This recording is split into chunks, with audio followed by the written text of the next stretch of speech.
Dear Esther, I have now driven the stretch of the M5 between Exeter and Bristol over 21 times. But although I have all the reports and all the witnesses, and have cross-referenced them within a millimetre using my Ordnance Survey maps, I simply cannot find the location. You'd think there would be marks to serve as some evidence. It's somewhere between the turn-off for Sandford and the welcome brake services. But although I can always see it in my rear-view mirror, I have as yet been unable to pull ashore.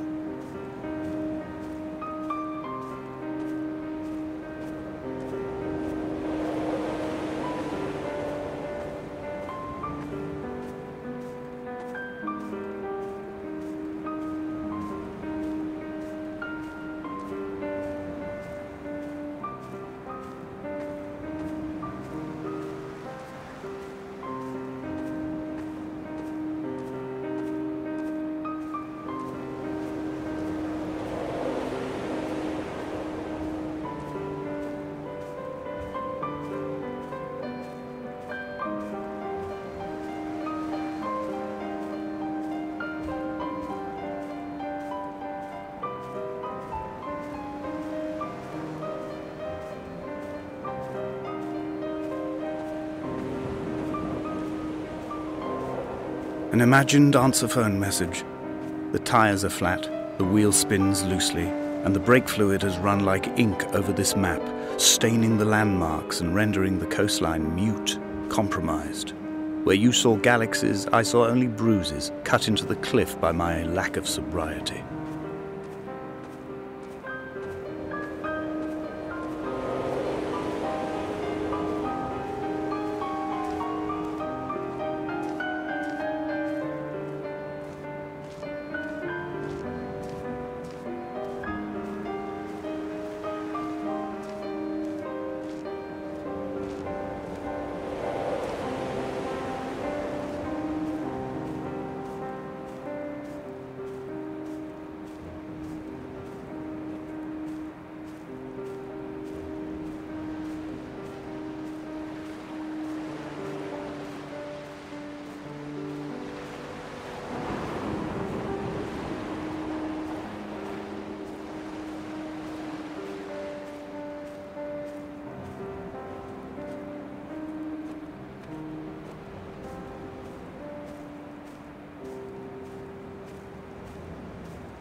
There must be a hole in the bottom of the boat. How else could new hermits have arrived?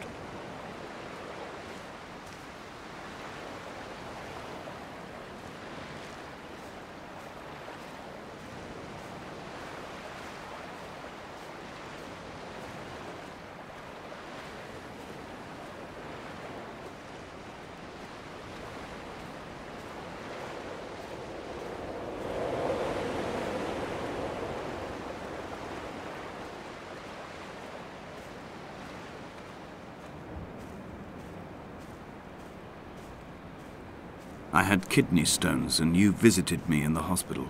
After the operation, when I was still half submerged in anesthetic, your outline and your speech both blurred.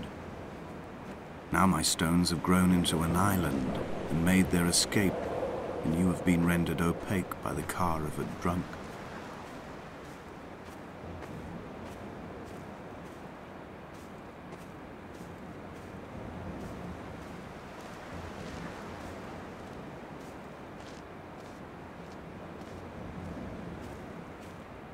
Is this what Paul saw through his windscreen? Not Lot's wife looking over her shoulder, but a scar in the hillside, falling away to black forever.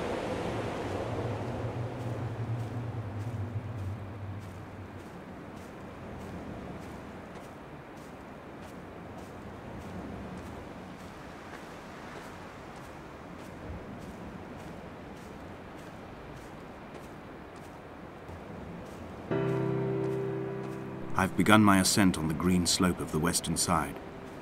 I've looked deep into the mountain from the shaft and understood that I must go up and then find the way under. I will stash the last vestiges of my civilization in the stone walls and work deeper from there. I'm drawn by the aerial and the cliff edge. There is some form of rebirth waiting for me there.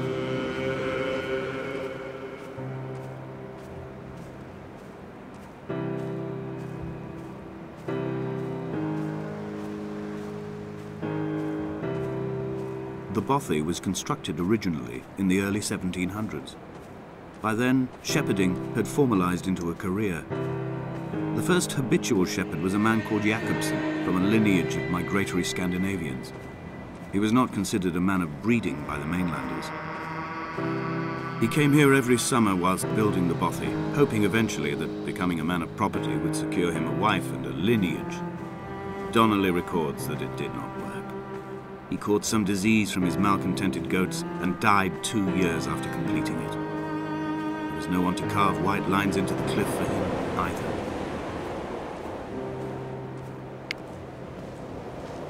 When the oil lamps ran out, I didn't pick up a torch, but used the moonlight to read by. When I've pulled the last shreds of sense from it, I will throw Donnelly's book from the cliffs and perhaps myself with it. Maybe it will wash back up through the caves and erupt from the spring when the rain comes, making its return to the hermit's cave. Perhaps it will be back on the table when I wake. I think I may have thrown it into the sea several times before.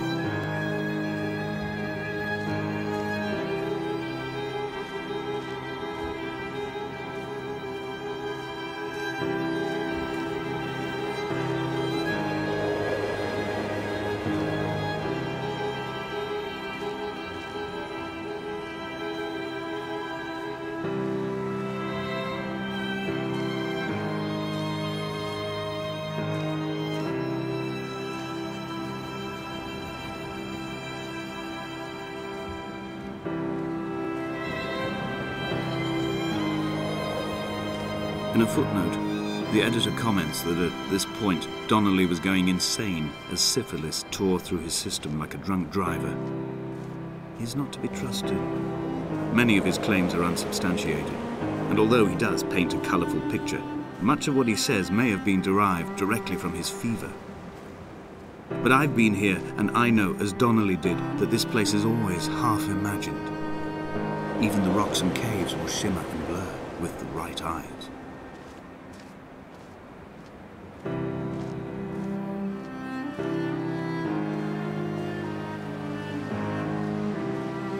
They found Jakobsen in early spring.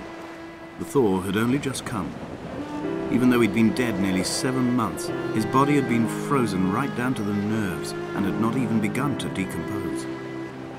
He'd struggled halfway down the cliff path, perhaps looking for some lost goat, or perhaps in a delirium, and expired, curled into a claw right under the winter moon. Even the animals shunned his corpse. The mainlanders thought to bring it home unlucky. Donnelly claims they dragged it to the caves to thaw out and rot, but he is proving an unreliable witness.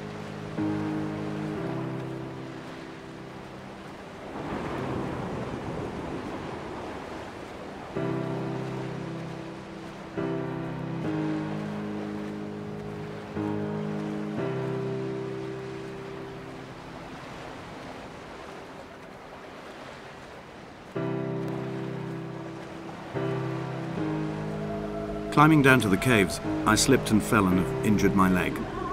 I think the femur is broken. It is clearly infected.